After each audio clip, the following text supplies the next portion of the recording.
سامعین کرام السلام علیکم ورحمۃ اللہ وبرکاتہ۔ آج ہم آپ کی تفریح طبع کے لیے پیش کر رہے ہیں حضرت اقدس مفتی محمود حسن صاحب گنگوہی نور اللہ مرقدہ مفتی اعظم ہند کے ملفوظات میں سے لطائف و ظرائف اور ایک بہت اچھا لطیفہ۔ آپ حضرات کو میں کتاب بھی دکھاتا چلوں ساتھ ساتھ، تاکہ آپ اگر پڑھنا چاہیں تو خود بھی پڑھ سکتے ہیں۔ لطیفہ ہے، فرمایا کہ دہلی کی جامع مسجد میں دو میوات کے رہنے والے منبر کے سامنے نماز جمعہ کے لیے آ کر بیٹھ گئے۔ دوسری صف بھی پر ہو گئی۔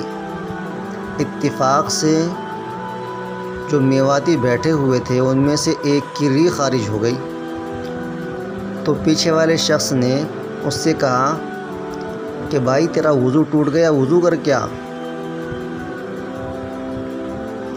تو جو دوسرا میواتی اس کا ساتھی تھا اس نے کہا تو بیٹھا رہے، یہ تو جگہ لینے کے لیے جا، یہ تیری جگہ لے لے گا۔ اور اس نے یہ کہا جیسے یہاں سب وضو سے ہی بیٹھے، یعنی وہ یہ کہنا چاہ رہا ہے کہ کوئی وضو اس کا تھوڑا ہی ٹوٹا ہے، بے وضو تو اور بھی بہت سارے ہوں گے یہاں۔